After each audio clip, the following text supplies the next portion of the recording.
Hello, hello. Welcome to our first episode of Behind the Scenes with Michael and Laura. We are in Las Vegas. Yes, we are coming to you from Las Vegas. It's a remote episode, and it's actually episode 1 of Behind the Scenes with Michael and Laura. Episode 1, we saw this amazing studio that we got privileged to be able to record here. Yes. We have to make this trip more than once to record here. I think we have a reason to come to, as if we needed another reason to come to Las Vegas. But we're here today because we wanted to talk about some things that we want to share, maybe that people don't know about us, or some thoughts we have about different things that are going on in the world today. Yeah, Behind the Scenes is an unscripted talk with us about topics that, you know, we have our TV show, right? Rock Your Retirement TV show. And we have our radio show, Safe Money Income Radio. And we get more specific on those shows about, you know, different strategies, financial strategies and financial products. But this is a little different. Yeah, we want to much more casual. Yeah. So the first topic for the first episode, and this is really near and dear to my heart because is relationship to money and where it all begins and what is our relationship to money, because after all, we're in the business of money and managing it. So I wanted you to share first. I want to let you go first about your relationship with money and what it was like growing up in your household as little Michael. as little Michael. And look, you know, as you listen to this, I'm sure you will have your own story. Absolutely. Of your own relationship with money. Yes. Money is an emotional issue.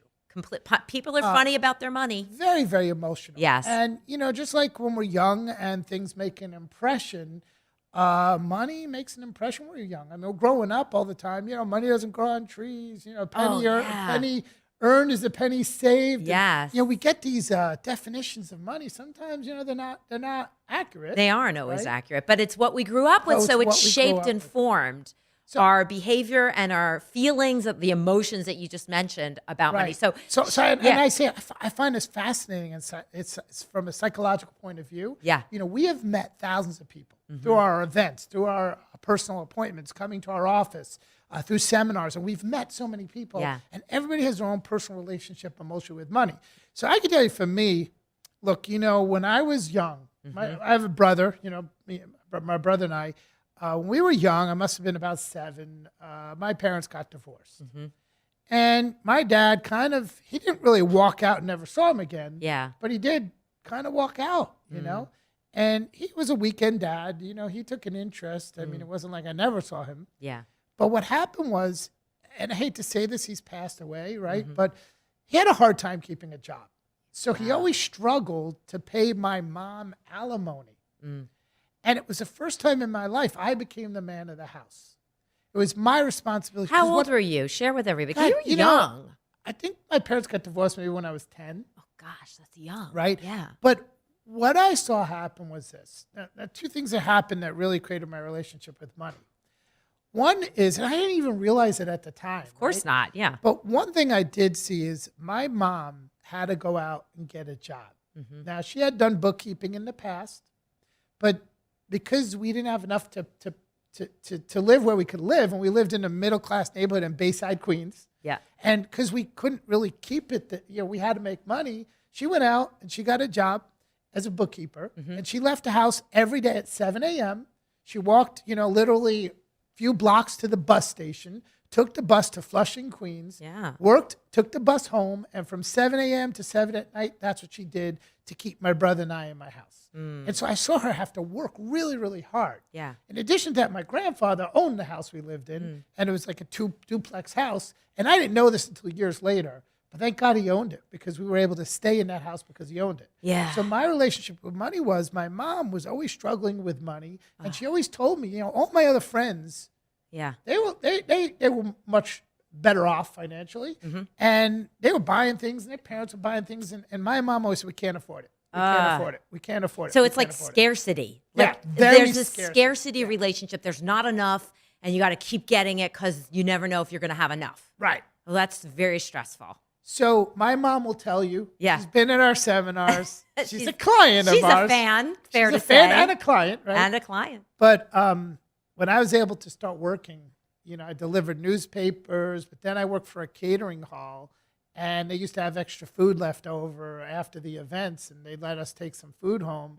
And she was always like, Michael brought food home. And it was just, we were able to live in a nice neighborhood because I saw that hard work. And so, my relationship with money started then because my mother said, we can't afford it, we can't afford it, we can't afford it. And I was like, I'm not going to let money dictate my life or what I can and can't afford. Interesting. Yeah. So How there about you go. by the way? So you're a little different I relationship. did. Yeah. Like everybody has different relationships. So I grew up very middle class, family business happening. And from like the age of 0 to 12, I lived in a small house, but a nice house. And I had an allowance. I did chores. And then my parents got divorced. And my mother went and worked for our somewhat fairly big family business and hit the jackpot. Like my mom propelled this family business into international fame. Right. I'll say that right off the bat. Had a very successful large business. business. Everybody would know it if I said it. Right. And when I was 13, we got propelled into beyond like wealth. Like this was like we moved to the most wealthiest town in Connecticut. And Wow. I had like a lot of stuff. Okay. Yeah. But here's the really weird thing. It was a very voodoo subject. Like we weren't allowed to discuss money. All of a sudden, my allowance stopped, which is very strange. But the allowance stopped, the chores stopped. Right, we got a housekeeper, and we just didn't talk about money. My mom was never home, and she was just like your mom, just out making money all the time, and just the conversation about budgeting and money, and it was always really awkward. So I grew up with this really awkward relationship. Like voodoo. That's the only way I can explain it. So, yeah. But I love most when we met 31, 32 years ago? And by the way, if you're listening, we're married. We are I don't married. know if he said that. Yes, we met 32 years ago. Yeah. When I found out what you had said, I thought, oh boy, but you weren't like that at all. You worked hard, you valued money. And I think the thing that we both can take away from this conversation is that we kind of had this relationship that hard work equaled money.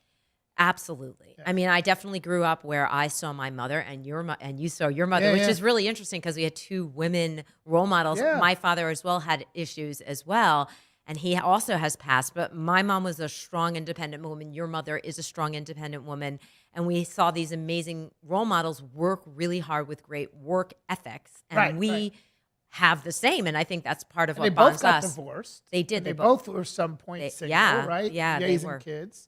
Yeah. So what is that? Our listeners out there, I know that they have stories, and I want to hear them. I'd love for them to, either email us info@strategies4wn.com. Right here. If you're watching, it's up on the screen. It's right on the screen behind us. If this is posted in social media, put in your comments, what is your relationship to money and how it shaped you? Or do you have a comment about our relationship to money? I will say it doesn't mean you can't change your relationship. I definitely have changed my relationship as I've come into adulthood and in this industry of finances and learned so much about the financial industry.